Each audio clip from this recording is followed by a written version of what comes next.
말씀 보겠습니다. 히브리서 11장 23절부터 30절입니다.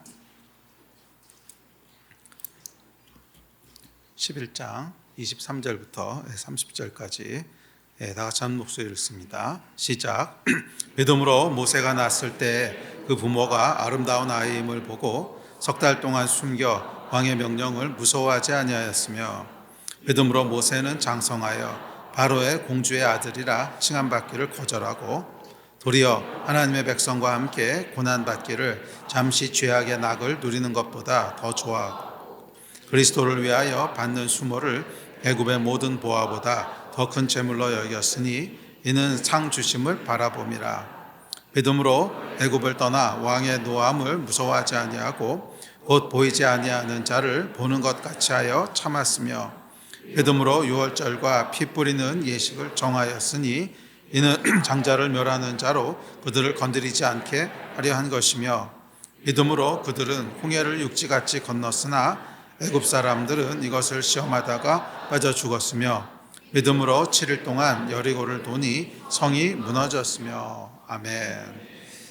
히브리서 11장을 통해 믿음의 사람들에 대해서 살펴보고 있습니다. 오늘 살펴볼 인물은 모세입니다. 자, 본문은 모세 부모의 이야기로부터 시작합니다. 모세 부모가 모세가 태어났을 때 왕의 명령을 두려워하지 않았다 하는 모세 부모의 이야기를 시작하고, 또 마지막에는 여리고를 무너뜨리는 여호수아의 이야기가 첨부되어 있기는 하지만 그래도 여전히 이 모든 이야기의 중심은 모세에 대한 이야기입니다. 자, 모세는 히브리서 이 11장에서 가장 긴 그 양을 기록하고 있는 두 명 중에 한 명입니다. 아브라함과 모세, 이 두 명이 히브리서 11장에 등장하는 믿음의 사람들 중에 투톱입니다. 가장 긴 분량을 할애하고 있는 사람들인데, 이 두 사람은 각각이 대표하고 있는 어떤 믿음의 모습이 있습니다. 예를 들면 아브라함 같은 경우에는 믿음은 믿음인데 하나님을 대하는 태도로서의 믿음에 대한 것을 대표하고 있다면, 모세는 세상을 대하는 태도로서의 믿음에 대한 것을 대표하고 있습니다. 그래서 이 모세의 믿음에는 아브라함의 믿음과는 좀 다른 특징들이 있는데, 그것은 세상과의 갈등 속에서 나타나는 믿음이라는 거예요. 그렇죠? 그래서 아브라함의 믿음에 비해서 모세에 대해서 기록하고 있는 믿음은 훨씬 더 전투적입니다. 모세를 대하고 또 10가지 재앙을 내리게 하고 여리고를 무너뜨리고 또 홍해를 가르고 훨씬 더 적극적이고 전투적이죠. 이에 비해서 아브라함의 믿음은 인내, 헌신, 또 이 세상을 나그네로 살아가는 것, 이런 것들인데, 주로 하나님 앞에서 우리가 어떤 태도를 취해야 되는가, 하나님 앞에서의 믿음이라고 하는 것은 뭔가 하는 것이라면, 반면 모세는 좀 다르죠. 바로와 대적하고 또 고난을 선택하고 홍해를 건너고 여리고를 정복하는, 그래서 이 세상을 살아가는 하나님의 백성들이 어떤 모습으로 세상을 살아가야 되는가 하는, 세상을 대하는 태도로서의 믿음을 보여준다고 할 수 있습니다. 자, 여하튼 간에 믿음은 이 두 가지 모습으로 나타나는 것은 분명합니다. 하나님을 대하는 태도로 나타나고 세상을 살아가는 모습으로 나타나게 됩니다. 자, 그래서 모세에 대해서 저희가 2주 동안 살펴보면서 과연 하나님의 백성들은 세상을 어떤 태도로 살아야 되며 어떤 믿음으로 살아가야 되는가 하는 것을 함께 살펴보려고 합니다. 자, 먼저 모세가 보여주는 첫 번째 믿음의 특징인데요. 모세가 보여주는 첫 번째 믿음의 특징은, 믿음은 세상 왕을 두려워하지 않는 것이라는 사실입니다. 다음 절 같이 볼까요? 시작. 믿음으로 모세가 낳았을 때 그 부모가 아름다운 아이임을 보고 석 달 동안 숨겨 왕의 명령을 무서워하지 아니하였으며. 아멘. 이 세상을 대하는 태도로서의 믿음은 세상을 두려워하지 않는 것부터 시작된다는 거예요. 그러니까 세상을 두려워하면 믿음에 대한 그 다음 얘기는 할 것도 없다는 것입니다. 믿음의 반대말은 두려움이기 때문에 그렇습니다. 그러니까 믿음이 있으면 두려움이 없고요, 두려움이 있으면 믿음이 설 곳이 없다는 거예요. 믿음과 두려움은 함께 공존할 수 없는 거라는 거예요. 자, 그러니까 세상에 대한 믿음이 있다고 하는 건 뭐냐면 두려움이 설 자리가 있을 곳이 없다는 거죠. 그러니까 믿음이 있을 곳이 없다는 거예요. 공존할 수 없으니까. 그래서 세상이 두려운데 무슨 믿음이 발휘될 수 있겠습니까? 그래서 세상을 대하는 태도로서의 믿음은 세상을 두려워하지 않는 것, 거기서부터 시작하는 것이고요. 이게 기초인 줄 믿습니다. 자, 오늘 본문에 보시면 모세의 이야기는 왕의 명령을 무서워하지 않았다 이렇게 시작됩니다. 자, 성경에서 세상의 왕이 상징하는 것은 일관돼요. 일관된데 그건 뭐냐면 하나님을 떠난 세상에서 하나님을 대적하는 모든 힘들, 그것을 성경은 항상 왕 또는 세상 왕이라고 묘사합니다. 바로는 그 대표적인 인물이죠. 하나님을 떠난 세상이 하나님을 대적하는 그 힘을 가지고 있는 이 존재를 왕이라고 묘사합니다. 하나님을 대적하는 모든 힘들이 있죠. 예를 들면 하나님을 대적하는 문화, 또 하나님을 대적해서 만들어진 법, 하나님을 대적하는 권력과 힘, 하나님을 대적하는 교육, 또 나아가서 하나님을 대적하는 영적인 세력들, 공중권세 잡은 자, 이것까지를 모두 포괄합니다. 권력이 그러니까 분화되지 않았던 그 옛날에는 왕이라고 하는 존재가 이걸 다 가지고 있었죠. 왕이라고 하는 존재가 모든 것을 다 포괄하는 종합체였습니다.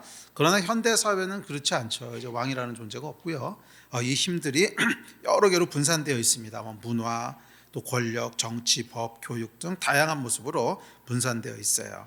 그래서 현대 사회에서 세상 왕이라고 할 때는 하나님을 대적하는 모든 것을 포괄합니다. 하나님을 대적하는 세상 문화, 하나님을 대적하는 법 시스템, 또 하나님을 대적하는 미디어, 또 돈, 권력, 힘, 또 하나님을 대적하는 사상들, 막시즘이라든지 진화론이라든지 이런 거 있죠. 그런 사상들, 또 하나님을 대적하는 교육, 또 하나님을 대적하는 다른 종교들, 이걸 다 포괄적으로 의미하는 것이 세상 왕이에요.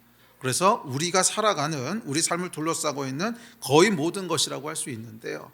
모세가 보여주는 믿음의 첫 번째 특징은 이 세상 왕을 두려워하지 않았다는 거예요. 우리를 둘러싸고 있는 모든 세상적인 힘과 영향력들에 대해서 두려워하지 않았다는 거예요. 세상의 문화도, 세상의 법도, 권력도, 힘도, 돈도 하여간 다 두려워하지 않았다는 것으로 시작합니다. 다음 절 보면 이렇게 얘기하죠. 시작. 믿음으로 왕의 명령을 무서워하지 아니하였으며. 아멘. 믿음은 여러분, 특별히 세상을 대하는 믿음은 세상 왕을 두려워하지 않는 것입니다. 세상 왕을 대적하는 것으로 시작합니다. 모세는 태어날 때부터 데스티니가 있었는데 그것은 세상 왕을 무서워하지 않고 세상 왕을 대적하는 거예요. 그렇죠. 모세의 데스티니가 뭡니까? 바로하고 맞짱 뜨는 거잖아요. 모세의 데스티니는 바로를 대적해서 쓰는 겁니다. 이게 모세의 데스티니죠. 그리고 이런 모세의 이야기가 세상 왕을 무서워하지 않았다는 모세의 부모의 믿음으로 시작하는 것은 우연이 아닙니다. 지난주에도 살펴봤지만 자식의 데스티니를 선포하고 열어주는 것은 부모의 믿음이라고 그랬어요. 항상 부모의 믿음이 자식의 데스티니를 열어준다고 했죠. 그래서 모세의 부모가 바로의 명령, 세상 왕의 명령을 무서워하지 않았다고 하는 것은 모세의 데스티니에 대한 선포였고요. 모세의 데스티니에 대한 시작이었습니다. 그래서 23절에 기록된 모세 부모의 믿음은 24절 이후부터 시작되는 모세의 데스티니에 대한 선포입니다. 자, 여하튼지 간에 세상을 대하는 믿음의 시작은 세상 왕을 무서워하지 않는 거예요. 여기 한번 눌리면 그래서 세상의 어떤 힘들과 세상의 흐름과 세상의 문화들을 무서워하기 시작하면 그 다음 이야기는 없습니다. 그냥 세상에 질질 끌려다니다 끝나요. 히브리서는 이렇게 묘사합니다. 시작. 또 죽기를 무서워함으로 한평생 매여 종노릇하는 모든 자를 놓아주려 하심이니. 세상에 한번 눌리고 무서워하기 시작하면 그냥 그 무서움에 한평생 질질 끌려다니며 종노릇한다는 거예요. 이거 끊어야 됩니다. 믿음은 이 담대함에서부터 시작됩니다. 그래서 모세가 보여주는 믿음의 특징 중에 하나는 담대함이에요. 그렇죠? 아브라함이 보여주는 믿음의 특징이 신실함이라면 모세가 보여주는 믿음의 특징은 담대함입니다. 세상에 대해서 담대한 거예요. 바로 앞에서도 담대한 것이 특징입니다. 믿음에 대해서 성경은 이렇게 얘기합니다. 시작. 우리가 그 안에서 그를 믿음으로 말미암아 담대함과 확신을 가지고 하나님께 나아감을 얻느니라. 그러므로 너희 담대함을 버리지 말라. 이것이 큰 상을 얻게 하느니라. 아멘. 성경에서 뭐라 그래요? 믿음은 우리가 그 안에 있는 것을 믿기 때문에 담대한 거라는 거예요. 담대한 거. 이 담대함을 버리지 말라는 거예요. 그러면 큰 상을 받을 거라고 약속되어 있습니다. 담대함을 버리지 마십시오. 큰 상을 받게 되실 겁니다. 아멘. 자, 그렇다면 우리가 어떻게 이 세상을 두려워하지 않고 담대함을 가질 수 있을까? 어떻게 이 세상을 이기는 담대함을 가질 수 있을까요? 이 질문에 대해서 대답하려면 먼저 두려움의 본질이 뭔지를 살펴봐야 됩니다. 사람들은 두려움의 본질을 외부에서 찾습니다. 상황이라든지 환경이라든지. 그렇죠. 그래서 재정적인 어려움이 온다든지 질병에 걸린다든지 또는 내 능력으로 해결할 수 없는 어떤 문제가 생긴다든지, 옛날 사람들은 길에서 호랑이를 만난다든지 이런 걸 이제 두려움이라고 생각했죠. 그러니까 두려움에 대해서 항상 어떻게 생각하는 거예요? 호랑이가 있어서 두렵다는 거예요. 호랑이가 있어서 두렵다는 거예요. 내 안에 있는 어떤 것이 아니라 내 밖에서부터 두려움이 온다고 생각하는 거죠. 내 밖에서 두려움이 오는데 어떤 종류의 일인가 하면 내 능력으로 해결할 수 없는, 내 능력을 뛰어넘는 어떤 것이 있기 때문에 두렵다라고 생각을 합니다. 그러나 성경은 그렇게 얘기하지 않아요. 아니라는 거예요. 두려움의 원인이 진짜 있는데 두려움의 원인은 호랑이 때문이 아니라는 거예요. 호랑이 때문이 아니라 누가 나와 함께 하시는지를 모르기 때문이라는 거예요. 이게 두려움의 원인이라고 얘기합니다. 자, 모세가 두려워합니다. 내가 누구 귀에 바로 앞에 나가냐? 네?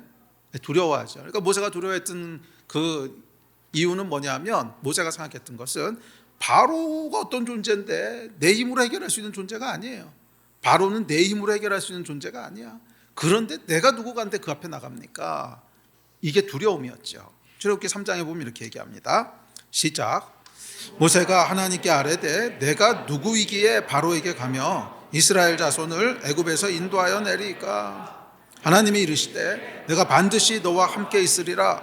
내가 그 백성을 애굽에서 인도하여 낸 후에 너희가 이 산에서 하나님을 섬기리니 이것이 내가 너를 보낸 증거니라. 아멘. 바로로 인해서 두려워했던 모세가 내가 누구기에 바로 앞에 갑니까? 바로하고 자신을 비교하죠. 바로의 능력과 내 능력을 비교해 보니까 이 비교가 안 되는 거예요. 내 능력을 뛰어넘는 호랑이가 거기 있는 거예요.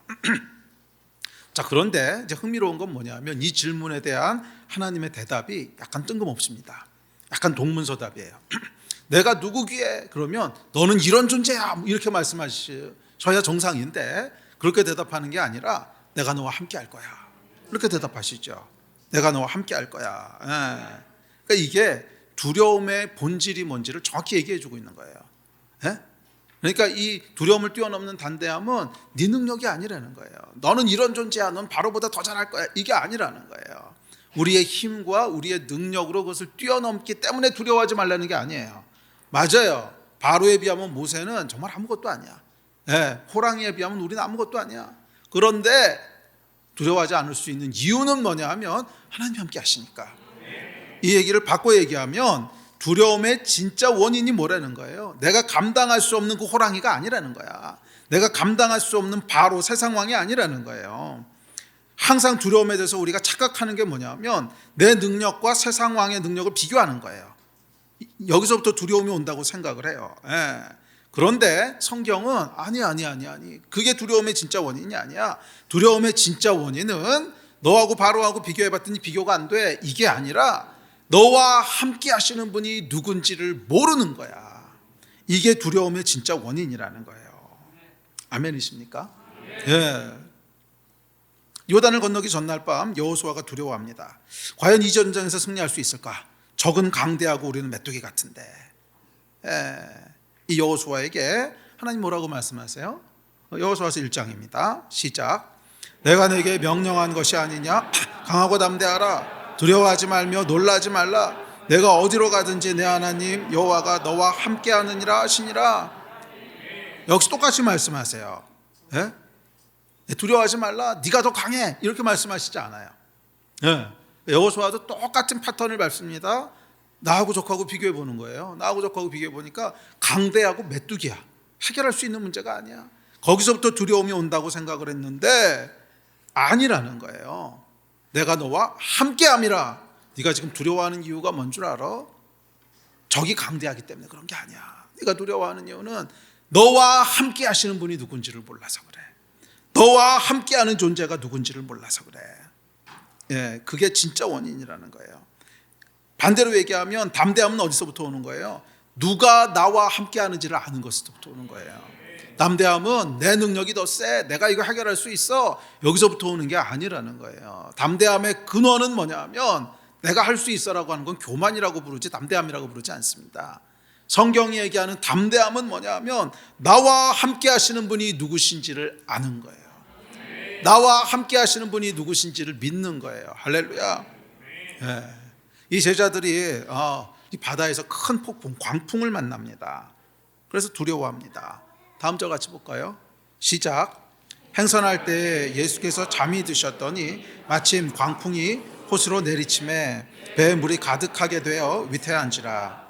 제자들이 나와 깨워 이르되 주여 주여 우리가 죽겠나이다 한데 예수께서 잠을 깨사 바람과 물결을 꾸짖으시니 이에 그쳐 잔잔하여지더라. 제자들에게 이르시되 너희 믿음이 어디 있느냐 하시니 그들이 두려워하고 놀랍게 여겨 서로 말하되 그가 누구이기에 바람과 물을 명함에 순종하는가 하더라. 아멘. 제자들은요 두려움의 원인을 광풍이라고 생각했죠. 이 큰 폭풍이 오는데 내가 다룰 수가 없어, 내가 해결할 수가 없어, 그래서 두렵다고 생각합니다. 그런데 예수께서 전혀 다르게 말씀하세요. 너희 믿음이 어디 있느냐, 너희 믿음이 어디 있느냐. 그러니까 두려워하는 진짜 이유는 광풍 때문이 아니라 믿음이 없어서 그렇다는 거예요. 믿음이 없어서. 어떤 믿음? 누가 우리와 함께 하시는지에 대한 믿음. 제자들이 얘기하죠. 그가 누구기에. 그러니까 제자들은 우리와 함께 하시는 분이 누군지 몰랐다는 거예요. 자기와 함께 계신 분이 누군지 몰랐다는 거예요. 이게 두려움의 진짜 원인이었습니다. 이 성경에 그러니까 방금 살펴본 세계가 다 동일하잖아요. 모세도 그렇고 여호수아도 그렇고 또 제자들도 그렇고 다 똑같아요. 밖에 있는 어떤 것이 두려움을 준다고 생각해요. 폭풍이 두려움을 주고 강대한 적이 두려움을 주고 바로가 두려움을 주고 호랑이가 두려움을 준다고 생각해요. 아니라는 거예요. 세 번 모두 똑같이 말씀하십니다. 너와 함께하는 존재가 누군지 알아? 내가 너와 함께함이라. 믿음이 없는 자요, 저가 누구이시기에. 우리와 함께하는 분이 누군지를 놓쳤을 때 그것이 우리를 두렵게 한다는 거예요. 혹시 인생의 폭풍 가운데 두려워하십니까? 재정의 문제로, 건강의 문제로, 내 힘으로 해결할 수 없는 어떤 일로 두려움 가운데 있으십니까? 그렇다면 여러분, 폭풍을 바라보는 게 아니에요. 그거 바라보고 있다고 해서 문제 해결되지 않습니다. 폭풍을 우리가 무슨 수로 잠잠케 합니까? 그거 바라보고 있으면 점점 두려워집니다. 우리가 바라봐야 될 것은 나와 함께 하시는 분이 누구냐? 지금 나와 함께 계신 분이 누구냐? 아십니까? 지금 여러분과 함께 하시는 분이 누군지 아세요? 이거를 믿으셔야 돼요. 이거를 믿을 때 우리가 두려움을 넘어가는 담대함을 얻게 된다는 거예요. 이게 두려움에 대한, 세상 왕을 이기는 담대함에 대한 성경의 메시지입니다. 아멘.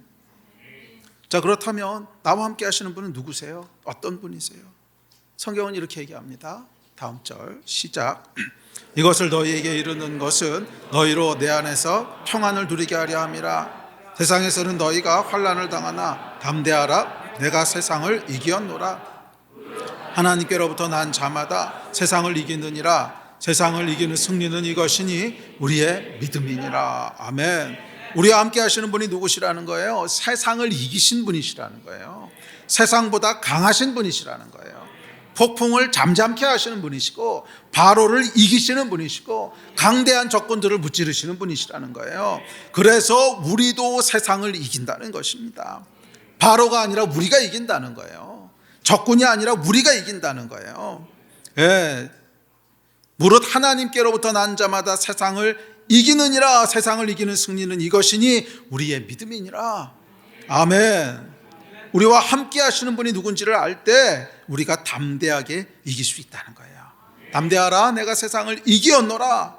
세상을 이기신 분이 우리와 함께 하세요. 우리와 함께 하시는 분은 세상을 이기신 분이세요. 그래서 우리도 이긴다는 거예요. 이 사실을 믿으시기 바랍니다. 자, 그렇다면 이 사실을 어떻게 알 수 있을까? 우리와 함께 하시는 분이 세상을 이기신 분이시라고 하는 것을 어떻게 믿을 수 있을까? 첫째는 지식입니다. 자, 요한복음 16장 33절에 보면 그러니까 조금 아까 읽었던 거 다시 띄워. 근데 여기 보면 뭐라 그러냐면 이것을 너희에게 이르는 것은 평안을 누리게 하려 하며. 그렇죠? 너희에게 평안이라고 하는 것은 큰 환난 가운데서 두려워하지 않고 담대하게 하려는 평안을 주려는 것인데, 그래서 뭐 한다는 거예요? 너희에게 이른다는 거예요. 너희에게 말한다는 거예요. 내가 너희에게 말하는 이것은 너희가 평안을 누리게 하려는 거야. 그러니까 평안을 누리려면 뭘 해야 된다는 거예요? 예수께서 이르시는 것, 예수께서 말하시는 것을 들어야 된다는 거죠. 그 얘기 아닙니까? 이것을 너희에게 이르는 것은 평안을 누리게 하려 하며, 그러니까 들어야 된다는 거예요.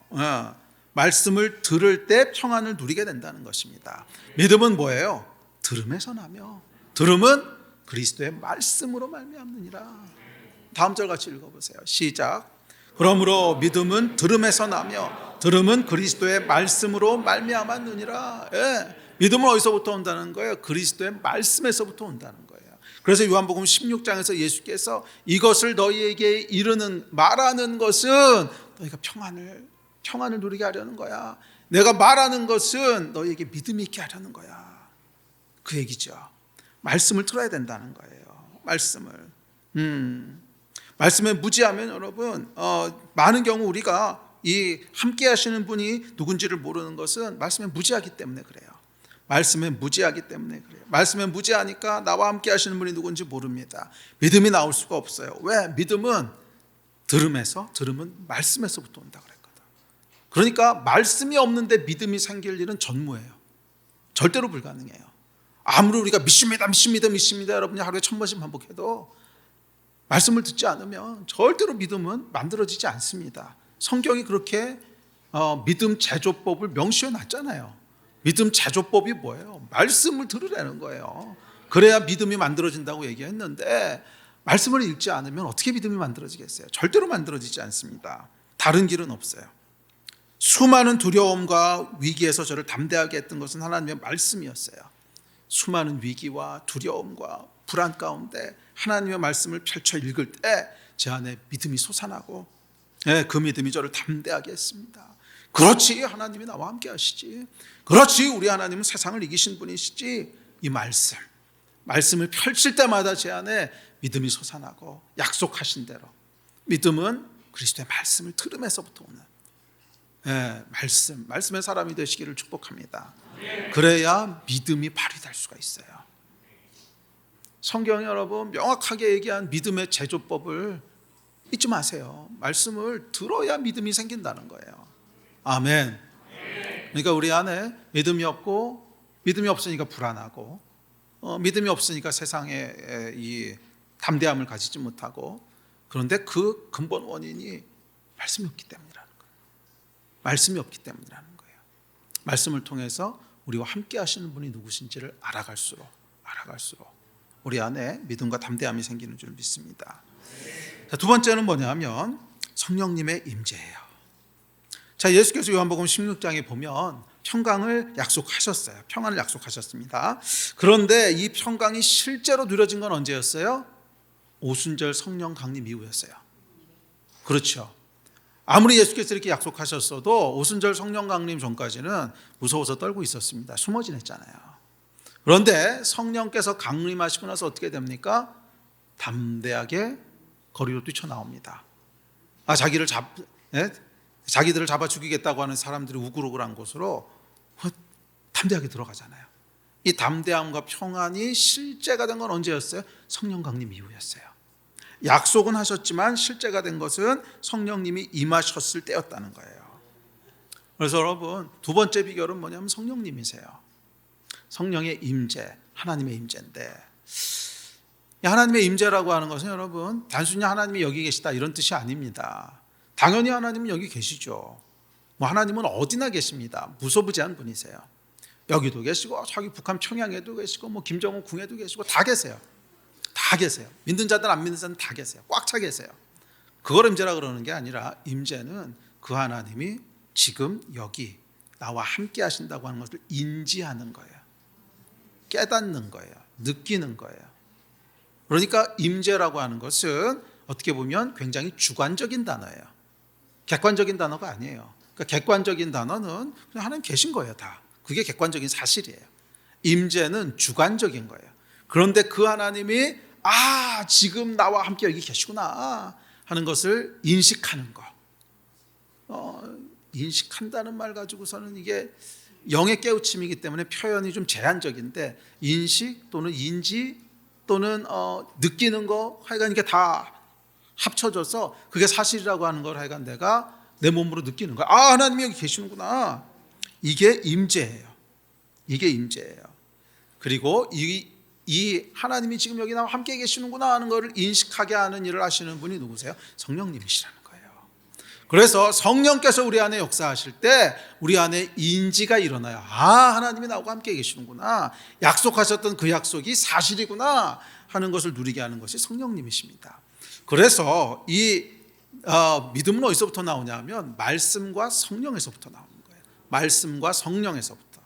하나님의 약속의 말씀을 내가 알고 성령께서 그것을 인지하게 하실 때, 그때 비로소 나하고 함께 하시는 분이 세상을 이기신 분이시구나, 더 크신 분이시구나 하는 것을 믿을 수 있게 되고, 거기서부터 두려움을 이기게 되는 줄 믿습니다. 아멘.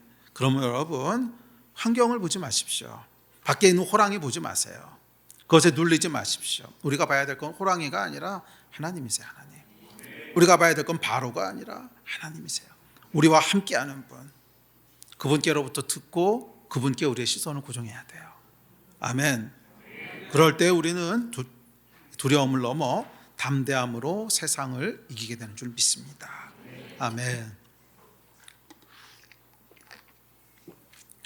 자, 모세가 보여주는 믿음의 두 번째 특징은 24절입니다. 자, 24절 같이 봅니다. 시작. 믿음으로 모세는 장성하여 바로의 공주의 아들이라 칭함받기를 거절하고. 아멘. 모세가 보여주는 믿음의 두 번째 특징은 세상이 주는 칭함을 거절하는 거예요. 세상을 두려워하지 않았던 모세의 믿음이 어떻게 나타납니까? 칭함받기를 거절하는 걸로 나타났어요. 모세는 바로의 공주의 아들이라 칭함받는 것을 거절합니다. 믿음은 여러분, 세상이 주는 칭함을 거절하는 거예요. 세상이 주는 칭함이 있습니다. 왕자, 공주같이 타고나는 것도 있고요. 박사, 장군, CEO, 장관, 국회의원 등 노력으로 획득하는 것도 있습니다. 꼭 좋고 명예로운 것만 있는 것은 아닙니다. 사기꾼, 조폭, 이런 좋지 않은 칭함도 있어요. 여하튼 칭함이란 뭐냐 하면 그 사람에 대한 세상의 평가입니다. 그렇죠? 그 사람에 대한 세상의 평가예요. 세상은 이 평가로 그 사람의 존재 가치를 결정합니다. 이 평가가 좋으면 이 사람은 존재할 만한 가치가 있어. 그 평가가 안 좋으면 이 사람은 있으나마나 쓰레기야, 잉여야, 이렇게 평가하는 거죠. 그래서 세상은 이 칭함, 평가로 사람의 존재 가치를 정해요. 그런데 문제는 이 평가는 모두 육체의 일에 대한 평가지 영혼의 일에 대한 평가는 아니라는 거예요. 하나님은 영혼의 일을 평가하시는데 세상은 육체를 평가한다는 거예요. 육체의 강함을 평가합니다. 예를 들어 운동선수들. 운동선수들은요, 이 평가가 냉정합니다. EPL의 축구선수들 보면 그 가치 1위부터 100위까지 그냥 돈으로 다 매겨져 있어요. 돈으로 얼마짜리. 육체의 강함을 평가하는 거죠. 또 육체 미를 평가합니다. 몸짱 이런 거죠. 육체의 아름다움을 평가합니다. 외모. 그래서 성형수술하고, 그러니까 누가 더 예쁘냐, 그런 거 평가하는 거죠. 육체의 능력으로 성취한 일들을 평가합니다. 무슨 상을 받았니, 노벨상 받았니, CEO니, 박사니, 뭐니, 성취한 일들을 평가. 심지어 육체의 출생을 평가합니다. 금수저냐, 흑수저냐, 출생까지 평가하죠. 세상의 칭함은 그 기준이 철저히 육체네요. 철저히 육체예요. 육적인 일이에요. 하나님은 우리의 영혼을 평가하시는데 말입니다. 모세가 보여주는 믿음은 뭐냐 하면 이 모든 세상의 칭함을 거절하는 거예요.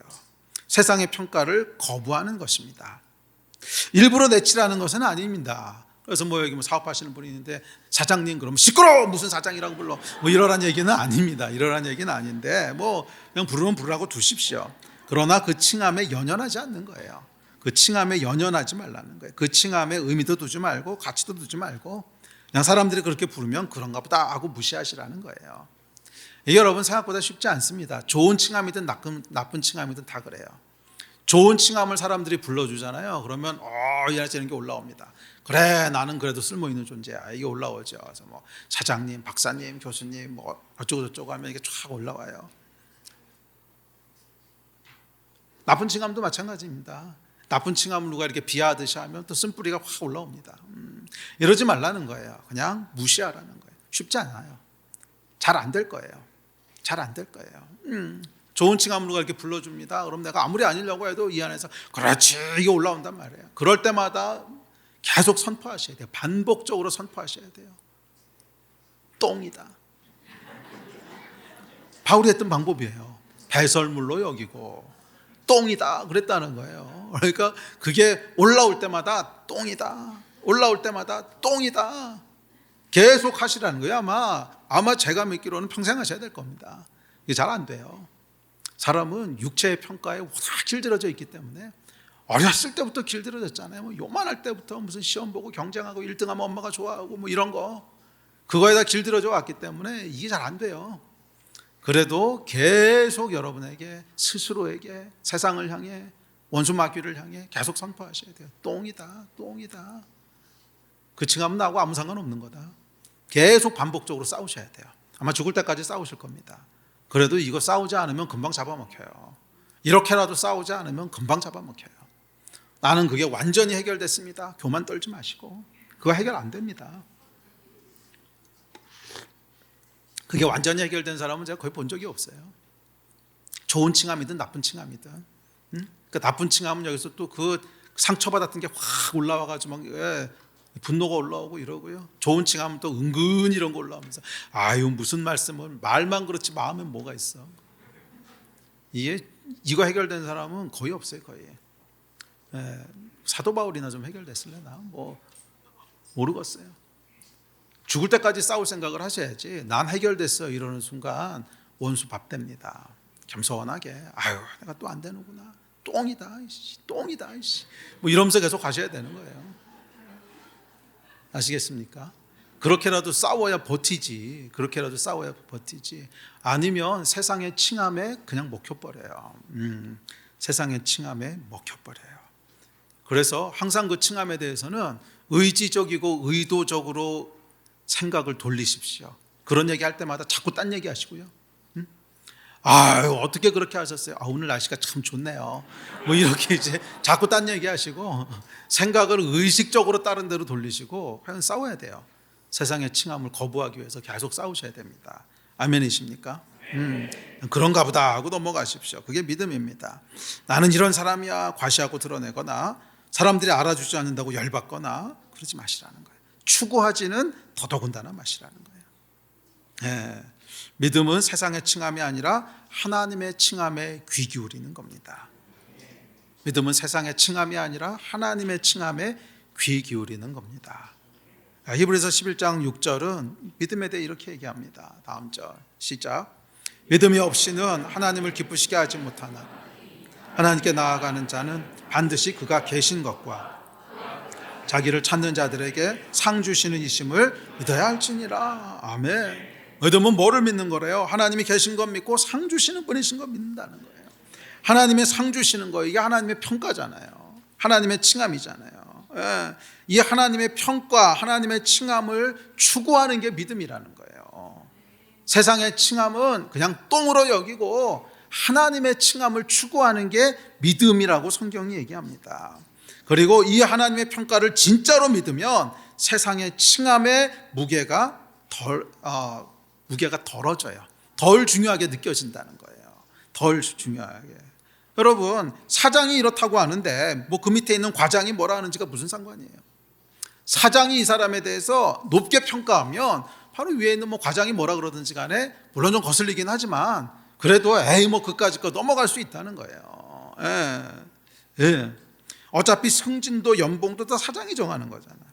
하나님이 계신 것과 그가 상 주시는 이심을 믿을 때 우리는 세상의 칭함을 넘어갈 수 있어요. 흔들리지 않을 수 있어요. 칭찬도 비난도 그렇습니다. 오직 우리의 눈과 귀는 하나님께 고정하십시오. 호랑이 바라보고 폭풍 바라보고 이러지 말고 하나님께 고정하세요. 세상의 칭함에 매달리지 마십시오. 믿음에서 파산하게 됩니다. 세상의 칭함에 매달린다는 것은 보이는 것에 집중한다는 건데, 그러면 보이지 않는 것에 대한 감각은 당연히 희미해집니다. 우리는 의지적이고 그리고 의도적으로 바로의 공주의 아들이라 칭함받는 것을 거절해야 됩니다. 이거 잘 안 되고요, 자연스럽지도 않아요. 그러나 그 칭함이 올 때마다 의지적이고 의도적으로 똥이다 그러고 계속 얘기 딴 데로 돌리시고 내 생각도 거기 묶여있지 못하도록 하시고 계속 싸우셔야 된다는 게, 이게 믿음이고요, 세상을 대하는 믿음인 줄 믿습니다. 아멘. 아멘. 우리 예배팀 앞으로 나오십시오. 세상의 칭함이 아니라 하나님의 칭함에 귀 기울이십시오. 하나님은 여러분을 무엇이라 칭하실까요? 성경에 보면 하나님께서 다윗을 내 마음에 합한 자다 이렇게 칭하셨고요, 기드온을 너 큰 용사라고 칭하셨습니다. 여러분은 뭐라고 칭하실까요? 성경에 보면 하나님께서 아브라함을 믿음의 조상이라고 칭하셨고 베드로를 위대한 사도라고 칭하셨어요. 여러분은 뭐라고 칭하실까요? 이것에 귀 기울이십시오. 여러분을 향한 하나님의 칭함은 뭘지. 제가 정말 좋아하고 듣고 싶은 칭함이 있습니다. 디모데전서 6장 11절이에요. 시작. 오직 너 하나님의 사람아. 뒤에 건 읽을 것도 없어요. 뒤에 건. 이 칭함. 오직 너 하나님의 사람아. 제가요 정말 듣기 원하는 칭함입니다. 너 하나님의 사람아. 여러분도 이 칭함을 사모하셨으면 좋겠어요. 다른 칭함은 다 놓쳐도 괜찮아요. 이 땅에서 놓치는 거 상관없어. 그러나 하나님께서 나를 부르실 때 너 하나님의 사람아, 고목사 너 하나님의 사람아, 와, 이 영광스럽고 가장 소중하고 위대한 칭함, 이건 놓치고 싶지 않거든. 여러분도 이 칭함을 사모하시기를 바라요. 그리고 이 칭함을 받으시기를 원해요. 우리가 이 땅에서의 모든 선한 싸움을 다 마치고 하나님 옆에 섰을 때 하나님이 나를 뭐라고 부르실까? 하나님이 나를 뭐라고 부르실까? 다윗을 향해 내 마음에 합한 자야. 네? 기드온을 향해 큰 용사야. 나를 향해서 뭐라고 부르실까? 우리가 믿음의 선한 싸움을 다 마치고 하나님 앞에 섰을 때 너 하나님의 사람아, 이 말 듣고 싶지 않으세요? 다른 거 다 놓쳐도 너 하나님의 사람아. 쟨 다른 건 다 몰라도 쟤는 나를 향한 마음은 진심이야. 쟤는 머리가 좀 나빠서 시험도 잘 못 보고 돈도 잘 못 벌고, 그래도 나를 향한 마음은 진짜야. 너 하나님의 사람아. 하나님이 이렇게 칭하는 거 여러분 듣고 싶지 않으세요? 여기에 여러분의 귀를 집중하시고 여기에 여러분의 몸을 집중하십시오. 세상에 다른 어떤 칭함, 박사고 CEO고 몸짱이고 얼짱이고, 이 모든 칭함과 비교할 수 없는 위대하고 영광스러운 칭함, 너 하나님의 사람아. 이 칭함을 사모하시고 모든 선한 싸움을 마치시고 하나님 앞에서 다 이 칭함을 받는 여러분들 되시기를, 너 하나님의 사람아, 이 칭함 받는 여러분 되시기를 주의 이름으로 축원합니다. 아멘. 자리에서 일어나서 기도합시다.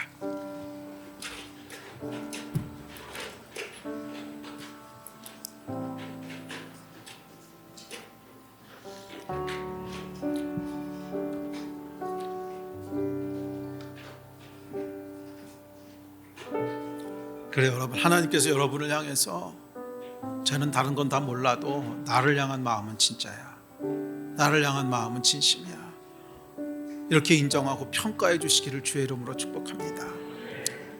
이 아침에 우리 그거 위해서 한번 기도합시다. 예, 하나님, 하나님의 사람이란 칭함 받기를 원합니다. 제가 이 땅에서 바로가 주는 칭함, 이 세상에 주는 칭함은 그것이 무엇이든지 개의치 않습니다. 하나님의 칭함을 받는 자가 되게 하여 주십시오. 하나님의 사람이라 칭함 받는 자가 되게 해 주십시오. 믿음으로 살아가는 자가 되게 하여 주십시오. 나와 함께 하시는 분을 붙잡는 자가 되게 하여 주십시오.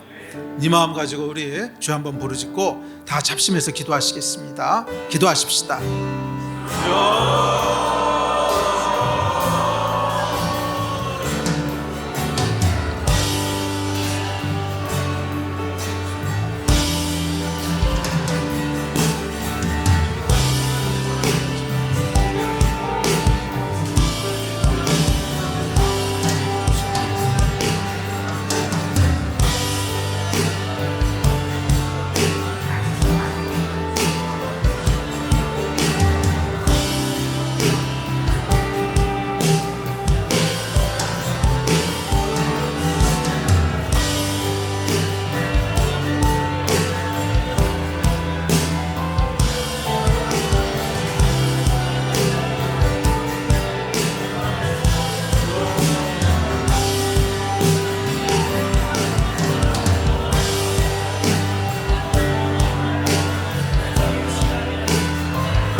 큰 도움이시라.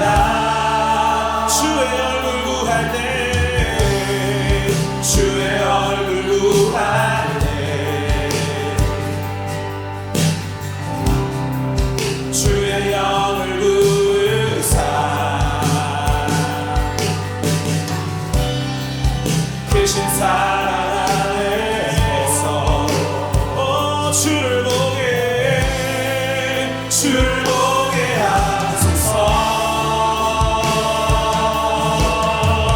내 영혼이 확정되고, 내 영혼이 확정되어 싸우리. 믿음의 눈 들어 주를 바라봅니다. 내 영혼이 확정되어 싸우리. 믿음의 눈 들어 주를 바라봅니다. 내 영혼이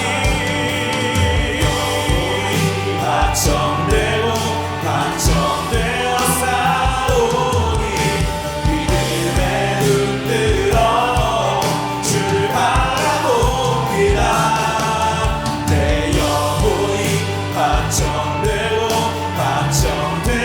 싸우니. 믿음의 눈 들어 주를 바라봅니다. 주를 찬양할 때, 주를 찬양할 때, 주의 나라 이미 맺네. 주의 영원한 나라 주 보게 하소서. 주를 찬양할 때, 주를 찬양할 때, 주의 나라 이미 맺네. 주의 영원한 나라 주 보게 하소서. 내 영혼이 확정되어 싸우니. 믿음의 눈 들어 주를 바라봅니다. 내 영혼이 확정되어 싸우니. 믿음의 눈 들어 주를 바라봅니다. 그렇습니다. 저희가 바로가 아니라 우리 하나님을 바라보며 우리 하나님께 귀 기울이며 그리스도의 말씀을 들으며 주께만 주목하기를 원하오니 믿음으로 살아가는 귀한 성도들 다 되게 하여 주시옵소서. 담대함으로 세상을 이기는 자들이 되게 하여 주시고, 또 세상이 주는 칭함이 아니라 하나님이 주시는 칭함에 우리 마음과 생각을 다 거는 자들 되게 하여 주셔서 너 하나님의 사람아라는 귀한 호칭을 받게 되는, 너 하나님의 사람아라는 귀한 부름을 받게 되는 영광된 여정을 살아갈 수 있도록 주여 축복하여 주시옵소서. 모세가 바로가 주는 칭함을 거절하고 하나님이 주는 칭함을 사모했듯이 우리도 세상의 칭함이 아니라 하나님이 주신 칭함을 사모하오니 하나님의 사람이라는 이 영광된 칭함을 받는 믿음의 사람들로 다 살게 하여 주시옵소서. 감사합니다. 주 예수 그리스도의 이름으로 기도했습니다. 아멘.